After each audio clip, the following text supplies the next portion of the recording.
Olá pessoal, tudo bem? Então, a aula de hoje é sobre MCU, Movimento Circular Uniforme, ok?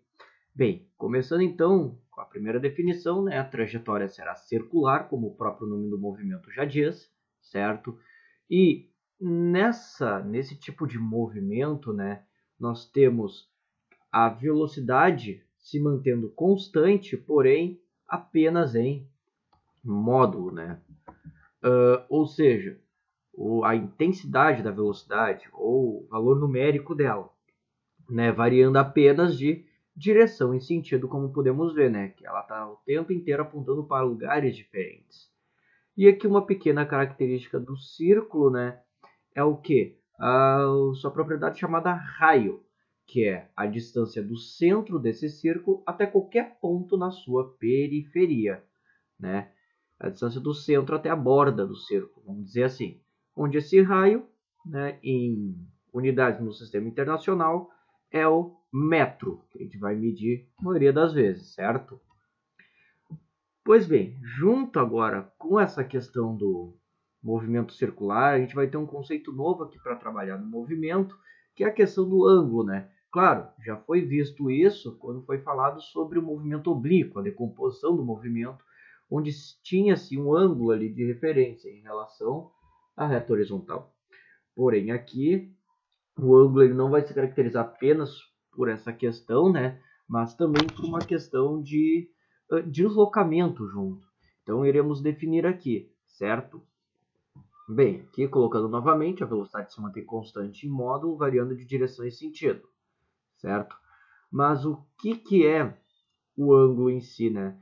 Disse que o ângulo é nada mais do que o comprimento de arco divididos pelo raio da circunferência. Então aqui, né, temos o que? Uma razão, certo? Isso que é a definição de ângulo. Arco de circunferência divididos por R. O que é o arco? É um pedaço da circunferência, certo? Que bem, em unidades nós temos o que? Metro por metro, né? Mas claro, esse primeiro aqui é metro de arco, certo? E bem, com essa definição nós temos a grandeza agora de ângulo do sistema internacional, utilizando as unidades do sistema internacional, o chamado radianos, né?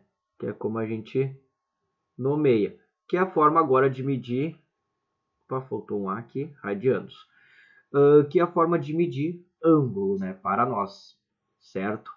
Que é o equivalente ao graus, né? Tem, não equivalente, mas é uma outra forma de medir ângulo, certo? Só que aqui usaremos o sistema internacional. E bem, uma volta, né? Ou seja, uma rotação completa, que para nós é o equivalente a 360 graus, em radianos equivale-se a 2π. Lembrando que π é o quê? 3,14, é a razão entre o diâmetro e a circunferência, né? E aqui, por regra de 3, consegue-se, né, achar outros valores. Por exemplo, meia volta, que seria metade, né? Π radianos, equivalente a 180. Um quarto de volta, π meios radianos, né, agora dividindo por 4, que é igual a 90. Né? Basicamente, fazer ali uma substituição, uma multiplicação, né? 1 é 2π meio, bem, multiplica pelo 2π, certo? Então aqui teremos essa definição de ângulo, que vai nos referir a basicamente o que? A questão do giro, da rotação, né? Que vai ser uma preocupação nova que teremos aqui. Pois bem, junto com isso, né, teremos a ideia de período e frequência, certo? Aqui eu coloquei uma esfera que completa uma rotação inteira a cada 4 segundos, certo? Tá? E bem, o que é o período? Período, ó, é o tempo para completar uma rotação, certo? Então eu coloquei aqui nessa primeira coluna. No caso ΔT, o tempo para fechar essa rotação é de 4 segundos por volta. Só que, claro, nós definimos esse tempo como período, denominado por uma letra T maiúscula. Tá? Denominado por uma letra T maiúscula. Ou seja, aqui nós dizemos que o período, né, de rotação desse corpo, que está nesse movimento circular, é de 4 segundos, no sistema internacional, né? certo? Enquanto frequência, ó, é quantidade de rotações feitas em um intervalo de tempo, certo? Neste caso, nós sabemos que ele faz uma volta a cada 4 segundos. Então, eu quero saber aqui voltas por segundos, enquanto o período é segundos por volta, é ao contrário, né? E bem, uma volta por 4 segundos resulta em 0,25, que como volta por segundo, né, a gente vai usar no sistema internacional, no caso segundos, que é o equivalente a Hertz, certo? A unidade de frequência, tá? Que é baseado, né, que é em cima da ideia de período, que seria 1 por segundo, ok? E bem, vendo esses dois aqui, segundo por volta e volta por segundo, nós temos até uma relação entre período e frequência, onde o período é o quê? 1 dividido pela frequência, né? Ou vice-versa, frequência é 1 dividido pelo período. Né? Aqui eu digo que 1 é o quê? O inverso do outro, né? Então aqui temos essa questão do período e da frequência, duas grandezas que iremos utilizar no sistema de equações, né? Mas um é o inverso do outro, certo? Não tem muito mistério. Bem, outro ponto é a questão de uma outra unidade de medida de frequência, que é o chamado RPM, que é muito presente em velocímetro de carros, automóveis, certo? Que é o rotações por minuto. Aqui nesse exemplo, eu coloquei essa esferinha fazendo o quê? 60 rotações por minuto. Né? 60 rotações por minuto, ou seja, uma rotação por segundo, né? Sabendo que 1 minuto equivale a 60 segundos, né? Faça essa divisão. Né? Então, eu posso dizer até aqui uma equivalência que cada 60 RPM, 60 rotações por minuto, representa 1 Hz, ou seja, uma rotação por segundo. Né? Então, até uma relação de RPM para Hz, basta fazermos o quê? Uma divisão por 60, né? Que pensa assim, 60 rotações a cada minuto, ou seja, 60 rotações em 60 segundos. Bem, então dá uma rotação para cada segundo. E como rotação por segundo nós estamos definindo como Hertz, a cada 60 RPMs nós temos 1 Hertz. De RPM para Hertz, divide por 60. Se quer o oposto, multiplica, certo? Isso aqui é a questão do RPM. Uma outra forma de medir, existem várias outras, pode ter o RPS, rotações por segundo, pode ter, sei lá, RPH, rotações por hora, mas o rotações por minuto ele é mais presente, né? É no cotidiano, certo? E bem, com isso, com a questão da rotação, né, nós vamos ter, além da frequência, um conceito aqui de velocidade angular. Ou também podemos chamar de frequência angular, pode ficar melhor para entendimento. Que quer dizer o quê? Uma rapidez de deslocamento angular. Ou seja, supondo que eu tenho um corpo no ponto A e ele vai até o ponto B, tá? Sim, ele percorre um arco, mas com isso também ele tem um deslocamento angular. Ele faz o que seria um pedaço de um giro, vamos dizer assim. Né? Percorre um certo ângulo. Tá? E bem, essa velocidade angular nós denominaremos como ômega, certo? Que é nada mais do que o quê? A variação angular, variação de ângulo, né? Da posição angular dele, pode estar no ângulo aqui 120 graus e veio para cá 60 graus, por exemplo. Divididos por um intervalo de tempo. Ou seja, em unidades no sistema internacional, nós temos que a velocidade angular ela é o quê? Ela é radianos por segundo. Radianos, né? Medida de ângulo, segundos, medida de tempo. Bem, pensando para uma volta completa, né?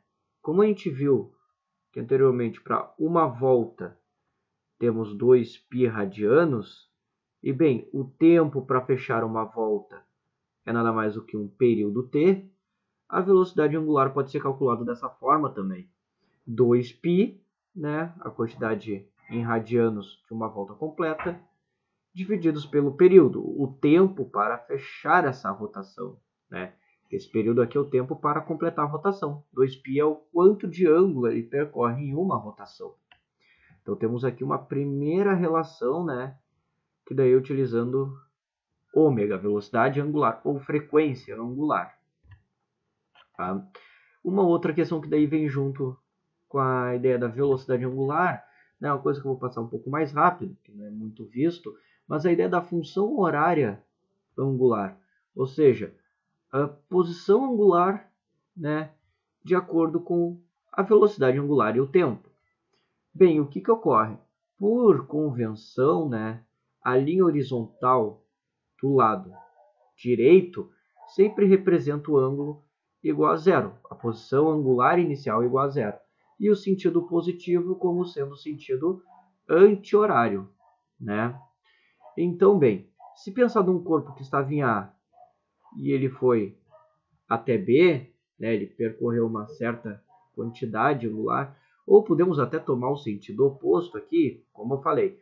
Essa questão de sentido é uma convenção, mas podemos adotar da nossa maneira para interpretar melhor, né?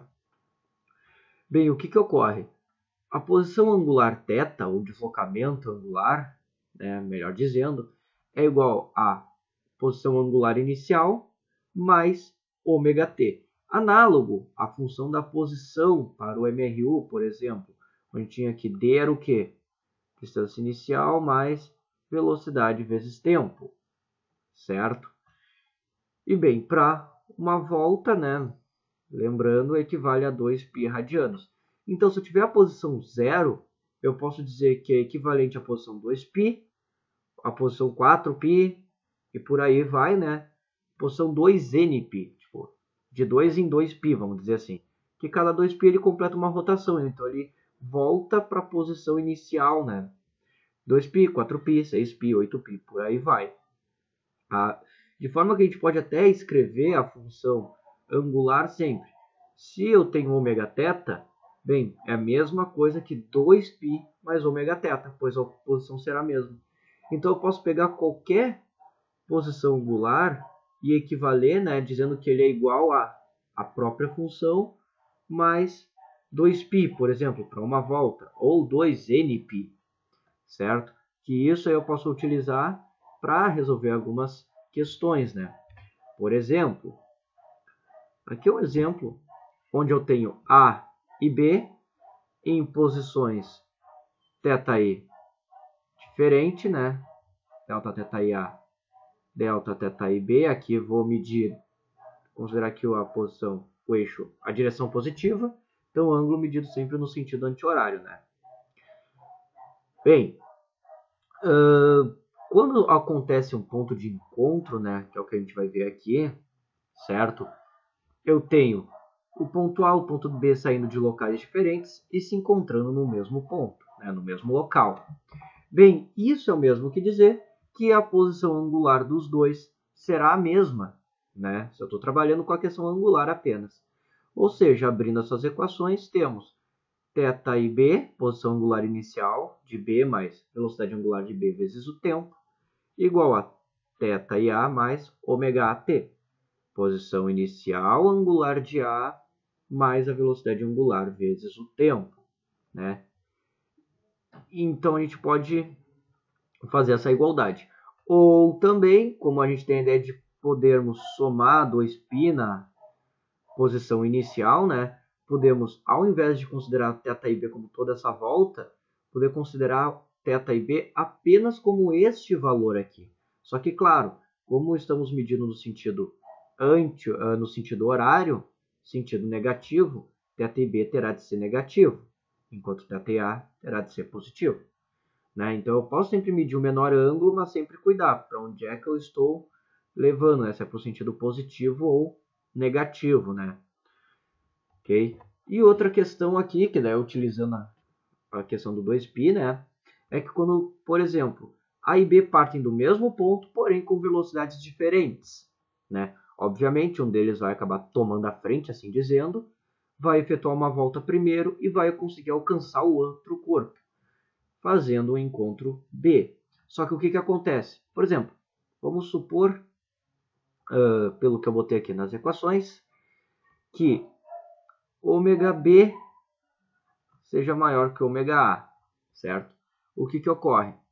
Bem, B, sendo mais rápido, ele completa uma volta antes de A e logo após alcança ele. Então, esse aqui, B, ele tem uma volta a mais, né? Uma volta de vantagem. Então, quando formos trabalhar a igualdade entre as posições, teremos que adicionar essa volta a mais que ele faz, esses 2π a mais. Aqui é o outro caso que pode ocorrer, né? Se eles param no mesmo ponto, certo? Daí a gente não precisa colocar o θi dos dois. Aqui eu coloquei 0, mas como os dois terão a mesma posição inicial, né? A posição inicial relativa entre eles é 0. Então a única diferença é de 2π entre os dois, certo? Poderia até reescrever aqui. θb mais 2π é igual ao próprio θa, né? A mesma posição, só que B realizou essa volta a mais, certo? Bem, saindo ali da questão da função horária, da função angular, né? Função horária do ângulo de deslocamento angular, teremos agora aqui o conceito da velocidade tangencial, que é o conceito semelhante ao que a gente viu lá em MRU e MRUV, que é a questão da rapidez de deslocamento, certo? Só que aqui, claro, o vetor velocidade ele vai mudar de direção e sentido. E a gente dá esse nome tangencial, pois, vendo aqui, o vetor V ele tangencia a circunferência. O que quer dizer isso? Significa que ele vai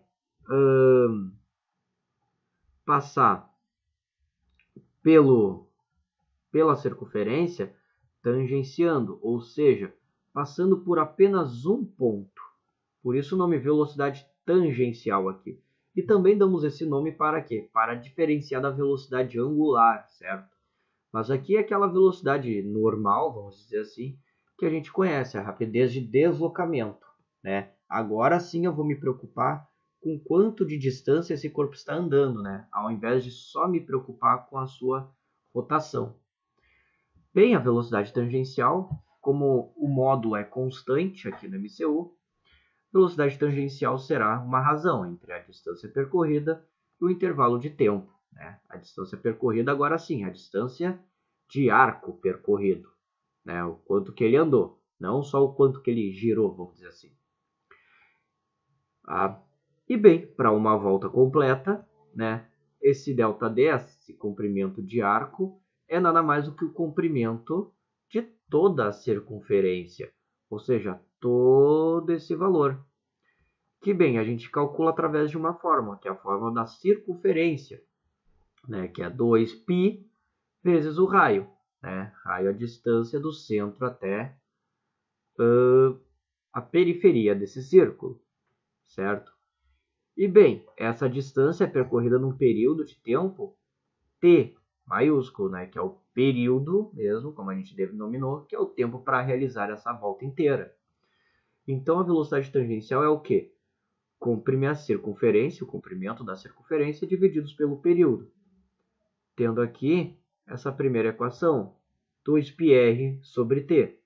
Só que, bem, vendo lá na velocidade angular, que para uma volta a velocidade angular é 2π sobre t, podemos substituir esse 2π sobre t simplesmente por ômega. Então temos essa pequena relação aqui, né? Os dois são para calcular a velocidade tangencial, né? Só que daí eu tenho duas formas diferentes. Ou uso 2πr sobre t, ou eu uso ômega-r, dependendo da informação que a questão estiver dando, né? Se ela estiver dando velocidade angular e raio, uso essa primeira expressão aqui, essa que eu estou sublinhando agora.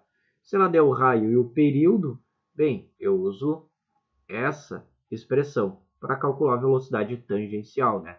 Depois no resumo colocar elas em separados, tá? Para quando for comentado o formulário todo, certo? Mas aí temos a questão da velocidade tangencial. Ela se relaciona assim com a velocidade angular, né? Em função do raio, ou seja, à medida que o raio vai crescendo, essa velocidade tende a aumentar, né? Até porque ela vai percorrer mais distâncias, certo? E o que causa esse movimento circular, né? Pois bem, na aula de MRUV, havia citado que a aceleração é uma grandeza que ela altera a sua velocidade. E o que é alterar a velocidade? Né, que eu coloquei lá em 3 formas: diminuir a velocidade, aumentar a velocidade de módulo, diminuir ou inverter o sentido, ou mudar a direção da velocidade. E no caso, a aceleração aqui, que a gente chamará de aceleração centrípeta, AC, né, ela vai provocar o quê? Mudança na direção e sentido do vetor velocidade. No caso, ela não causa mudança no módulo, né? A gente diz que eu digo que é uma aceleração responsável apenas pela fazer a trajetória curvilínea, fazer a curva, vamos dizer assim, certo? E bem, essa aceleração centrípeta pode ser calculada de duas maneiras também, dependendo do que é dado na questão, né? Velocidade tangencial ao quadrado divididos pelo raio, ou velocidade angular ao quadrado vezes o raio. Qualquer uma das duas está correta o uso, certo? Para a mesma situação. Aí vai depender da informação que tu tem. E bem, a aceleração ela sempre vai atuar como uma aceleração centrípeta quando eu tiver essa característica aqui, ó. Quando o ângulo entre a velocidade tangencial e o vetor aceleração for de 90 graus. Ou seja, eu ter aqui o quê? Vetores perpendiculares entre si, né? Quando isso ocorrer, a velocidade muda em direção e sentido, porém ela não muda em módulo, né? Que até uma próxima questão aqui, que é o que muda o módulo, o que muda a direção da velocidade. É para esse caso aqui, ó. Supor, né, uma aceleração não perpendicular, que está fazendo um ângulo aqui que não é de 90 graus, certo? Desculpa. Bem, e vamos supor que aqui tenha-se um movimento circular, né? O que ocorre? Essa aceleração, que eu estou chamando de AT, ou simplesmente A, aqui na verdade é simplesmente A, deixa eu apagar isso aqui. O que ocorre? O vetor aceleração, né? Vetor aceleração A que eu estou dando aqui, eu vou dividir em duas componentes, assim como fiz na velocidade lá no movimento oblíquo. Eu vou ter uma componente horizontal, ou melhor, uma componente tangencial, tá? Porque aqui, como eu estou vindo exatamente no ponto mais alto, né? Bem, essa aceleração tangencial vai ser na horizontal. Ou o que podemos chamar de aceleração linear, ou uma aceleração que é paralela ao vetor velocidade, né? O vetor velocidade está apontando aqui, vou ter um vetor paralelo à velocidade e outro vetor aceleração perpendicular, né? O que é esse AT aqui? A aceleração tangencial. É essa aqui, está paralelo com a velocidade, que poderia apontar para outra direção também. Ela que vai alterar o quê? Altera o módulo. Enquanto a componente perpendicular, que a gente vai chamar de aceleração centrípeta, altera a direção e o sentido. Então, quando temos um vetor aceleração, né, com ângulo que não seja 0 nem 90 graus, nós podemos desmembrar ele em um vetor paralelo à velocidade, ou seja, na mesma direção, que é o que vai ser responsável pela mudança do módulo, principalmente, e outro vetor perpendicular, que vai ser responsável pela mudança da direção, né? Que aqui neste caso, ó, temos uma aceleração no sentido oposto, ou seja, ele está diminuindo sua velocidade em módulo e muda a direção. Então ele está fazendo um movimento circular e ao mesmo tempo um movimento de frenagem, né? Podemos dizer que ele está freando enquanto curva, certo? E é isso que vai ocorrer aqui. A gente vai sempre poder fazer esse desmembramento e cada aceleração será responsável por uma alteração no vetor velocidade, né? E aqui também vale a relação trigonométrica, né? Ó, a componente tangencial vai ser o quê? A cosseno de θ, ou seja, o ângulo ele é um cateto adjacente. E AC, A seno de θ, né? E a soma delas, né, obedecendo a relação de Pitágoras, até o quadrado mais AC ao quadrado, face a raiz quadrada disso tudo, tem-se o vetor A, né? Então aqui só um pequeno momento para a gente entender, né, que uma aceleração ela sempre vai ser dividida em duas componentes, assim como a velocidade no movimento oblíquo se divide em uma componente vertical em MRUV e uma horizontal em MRU. Aqui temos uma componente tangencial e uma componente centrípeta, certo? E bem, aqui agora já chegamos à parte final, que é a questão do quê? A questão da transmissão de movimento. Temos três exemplos aqui. O primeiro é através de polia e correntes, né? Ou correntes, certo? Que o que acontece? Temos aqui, né? Deixa eu só mudar a cor aqui.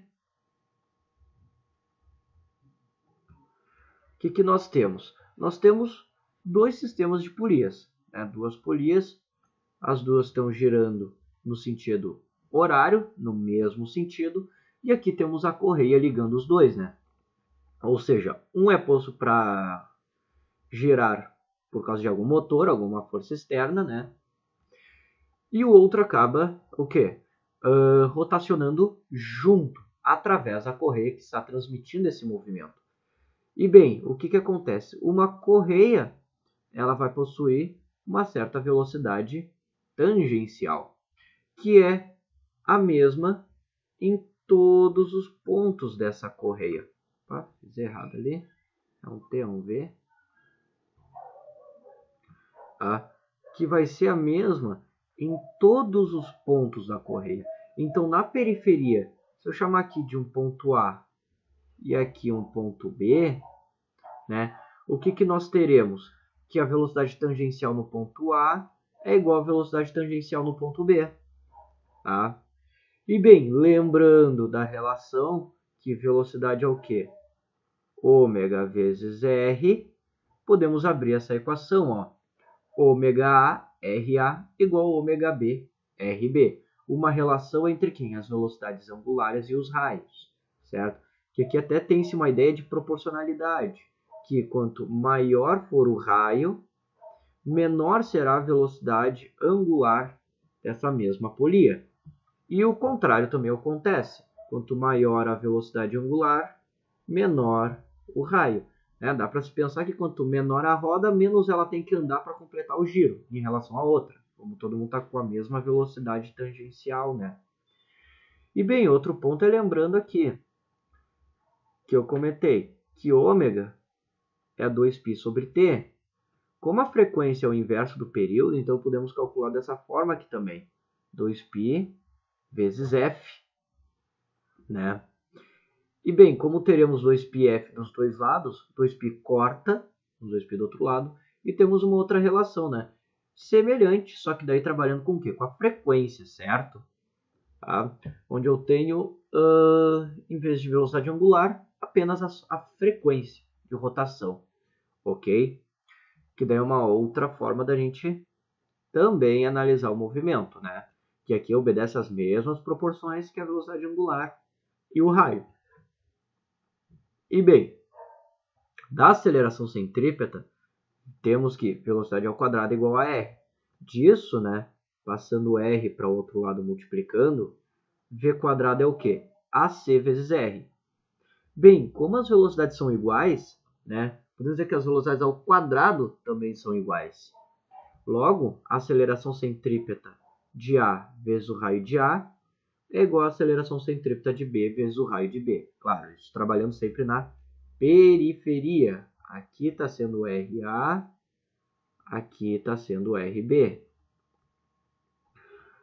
E bem, quanto maior a aceleração centrípeta, menor vai ser o raio.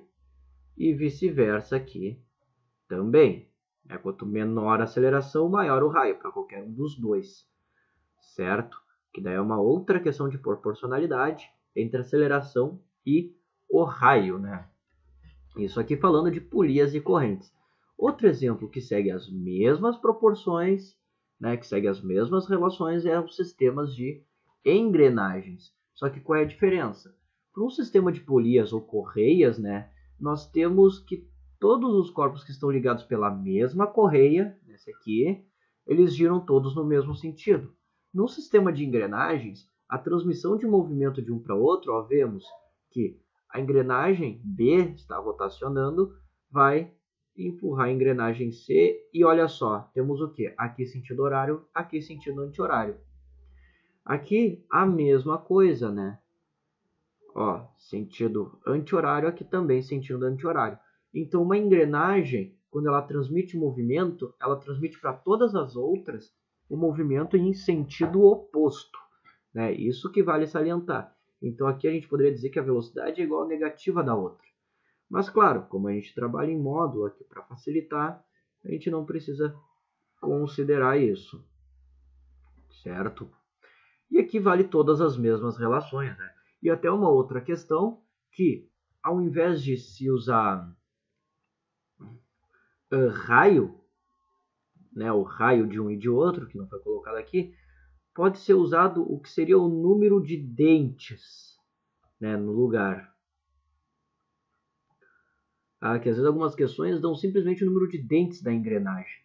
Então, ao invés de tentar trabalhar alguma forma de medir o tamanho desses dentes, né, pode-se simplesmente fazer o seguinte: ao invés de utilizar o raio, utiliza o número de dentes.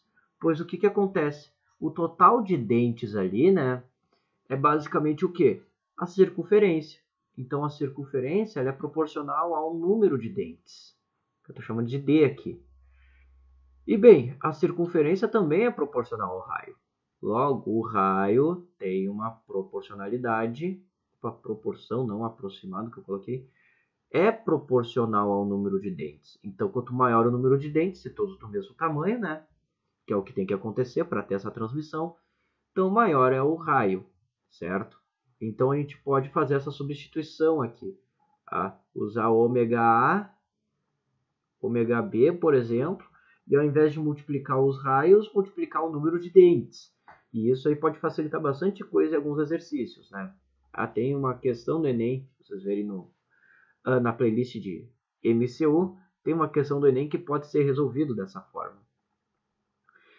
E bem, aqui a mesma relação, né, da anterior, né, tanto que está exatamente na mesma posição, só copiei e colei aqui, que vai obedecer da mesma forma, né? Pois a velocidade tangencial é a mesma em todos os pontos. Porque uma engrenagem vai o quê? Vai basicamente empurrar a outra, vamos dizer. Esses dentes são muito pequenos, né? O espaçamento entre elas é muito pequeno. Então, todas elas vão se mexer com a mesma velocidade, certo? Bem, um terceiro sistema, tá? O último aqui, é o acoplamento de eixo, certo? Ou seja, temos dois corpos aqui, ó, A e B. Fazer o raio B e aqui o raio A. Né? Bem, todos os dois aqui vão girar o que? Com a mesma velocidade angular, pois eles estão acoplados o que? No mesmo eixo, né? Então eles vão rotacionar junto com esse eixo. Logo, as suas velocidades angulares serão as mesmas. E bem, tomando em vista que a velocidade tangencial é ômega-r, bem, daqui, passando o r para o outro lado, dividindo, né, temos que a velocidade angular é velocidade tangencial sobre r, né? Ou seja, a velocidade tangencial na periferia da engrenagem aqui, ou do disco, e a velocidade tangencial na periferia do disco B ou da engrenagem, sobre os raios serão iguais, né? Ou seja, VA sobre RA igual a VB sobre RB, né? E aqui a proporcionalidade ela é na ordem direta, né? Quanto maior o raio, maior a velocidade. Ou quanto menor a velocidade, menor o raio. Ok? E para a questão também da aceleração centrípeta, né? Isso aqui a gente pode utilizar essas equações, essas igualdades, sempre quando houver esse tipo de transmissão de movimento, né? Dois corpos circulares compartilhando algum tipo de movimento, seja a velocidade tangencial, seja a velocidade angular, né? E bem, a aceleração centrípeta, né? Temos aquela outra forma que é ômega ao quadrado vezes r. Daqui, fazendo o mesmo procedimento, né? Passando r dividindo, temos que ômega ao quadrado é AC sobre r. E bem, se ômega A igual a ômega B, ômega ao quadrado de A igual a ômega ao quadrado de B. Então, a aceleração centrípeta de A sobre RA é igual à aceleração centrípeta de B sobre RB. E a mesma relação de proporcionalidade, né? Quanto maior o raio, maior a aceleração centrípeta. Quanto menor o raio, menor a aceleração centrípeta, né? Então aqui os três exemplos, as três situações onde pode ocorrer transmissão de movimento, né? Quando a gente tem mais de um corpo circular, transmitir um movimento um para o outro, certo? E aqui, bem, uma revisão final, certo? Temos aqui a nossa circunferência, temos aqui as velocidades tangenciais perpendiculares aos vetores de aceleração, né, que identifica a aceleração como sendo uma aceleração centrípeta. Né? Sempre que eu tiver uma aceleração desse jeito, é uma aceleração centrípeta. Temos aqui o ângulo θ, o deslocamento angular, e o raio r. Bem, temos aqui suas formas. Ômega 2π sobre t, que também pode ser 2π vezes f. Velocidade tangencial, 2πr sobre t, que também pode ser escrito como 2πr vezes f. Mas aqui a gente pode ignorar, utilizar apenas esses conceitos aqui, né?